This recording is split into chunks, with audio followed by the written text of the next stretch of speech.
Good evening and welcome to Estuary TV News with me, James Dunn. On tonight's show, I speak to Jade Croft and her 3-year-old son Brody, who is sadly losing his sight. Jade is now racing against time to raise funds to take her son to Disneyland before he goes blind. Also on the sofa, I have Julie Keane talking about an event she's organised to help. But first, here's Erica Barker with the headlines. Hello, the headlines today. Thousands of families in Hull could find their blue bins left uncollected as the council introduces new rules. And Lincolnshire is to welcome the 2015 British National Road Race. But first, widespread travel disruption was caused after gusts of almost 90 miles per hour battered East Yorkshire and northern Lincolnshire.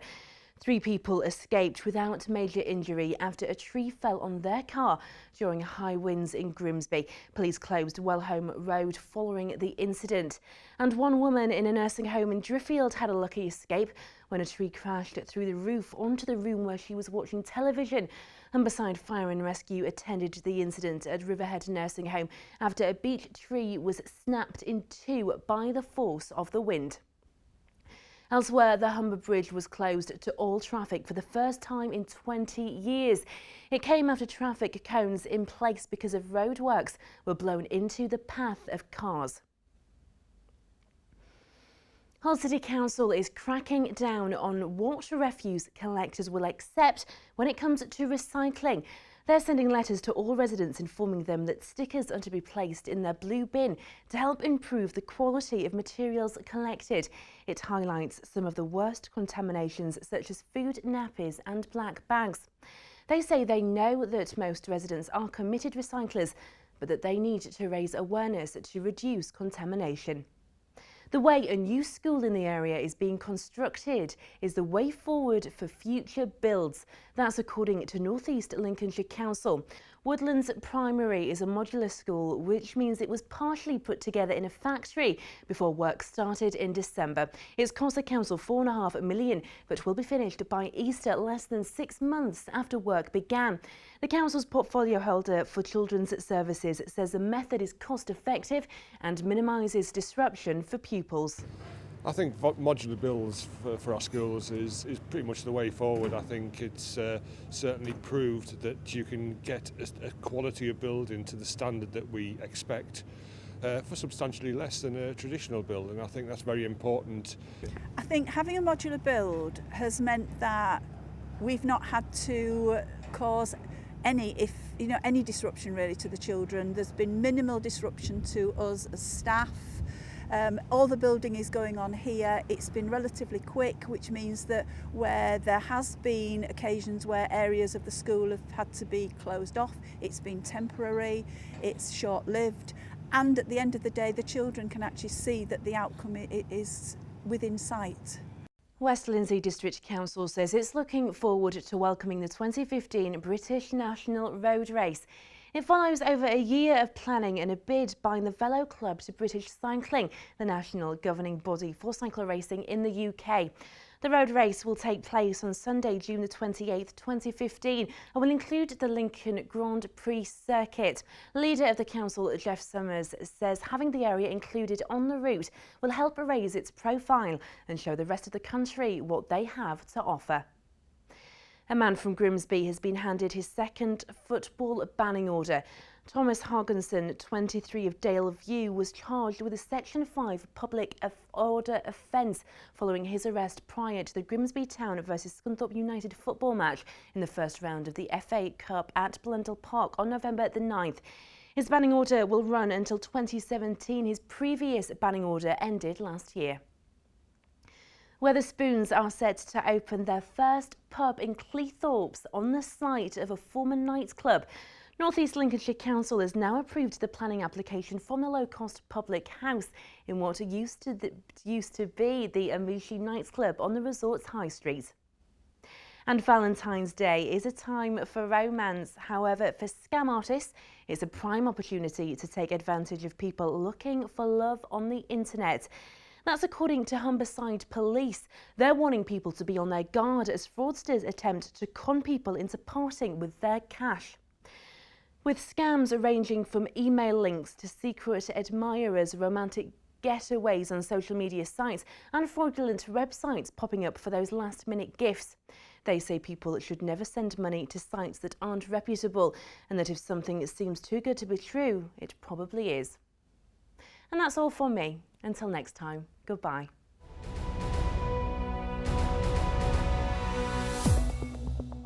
Thank you, Erica.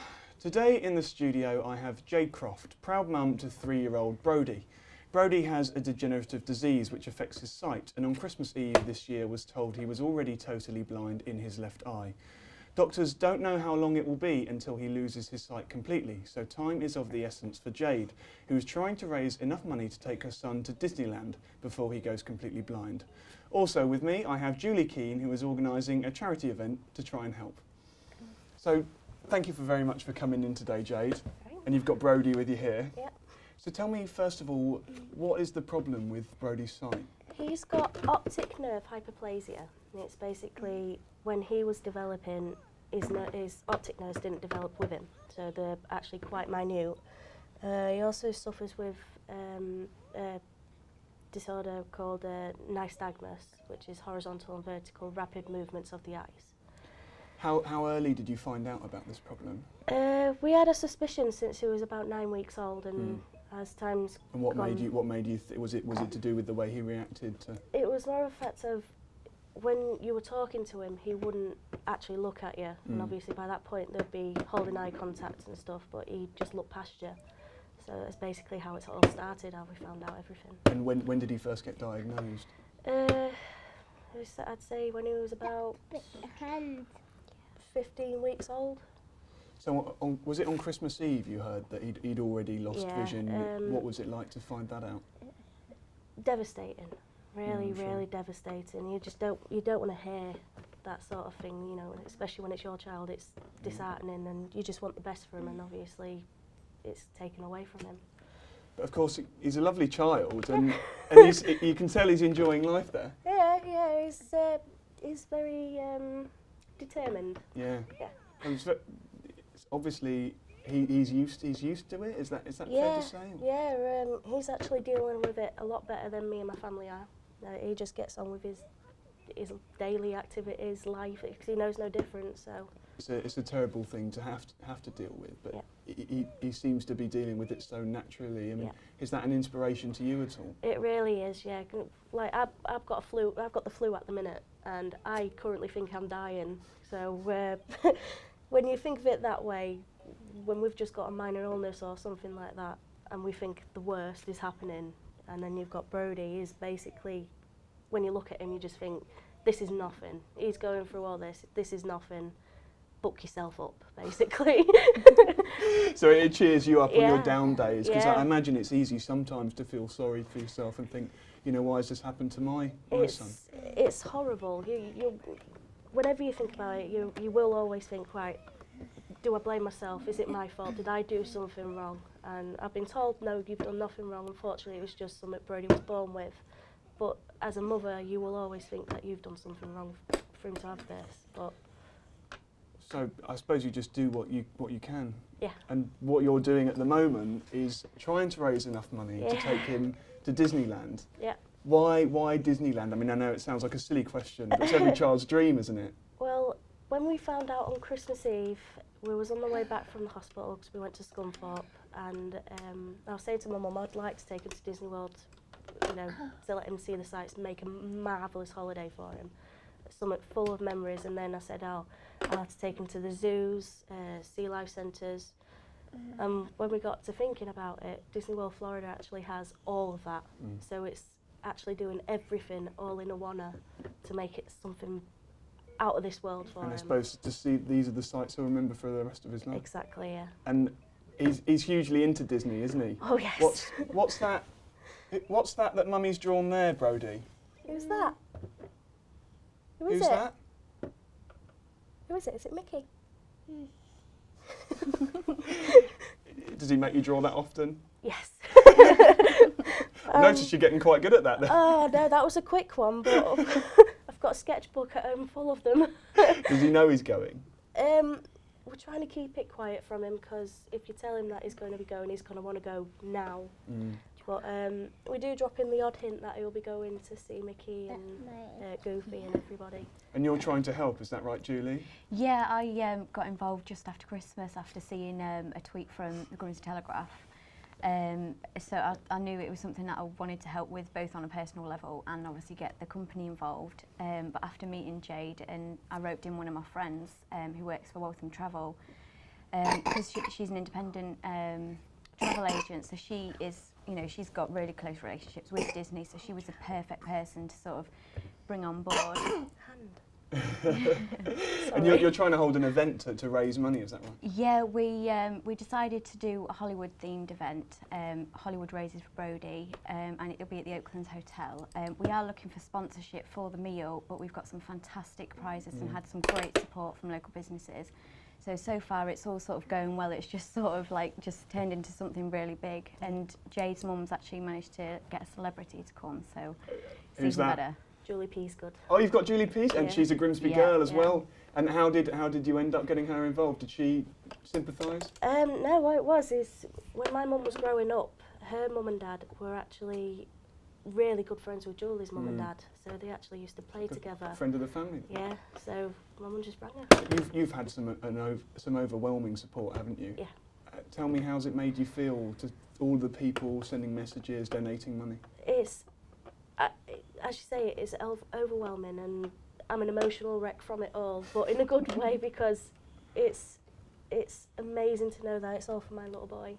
And tell me, I mean, you're someone that got involved. It's hard not to want to help, isn't it? Tell me Yeah, what. definitely. I mean, because it's so local and it's a little boy, and then just reading the story, and by that point, I think they'd raised just under £2,000. Yeah.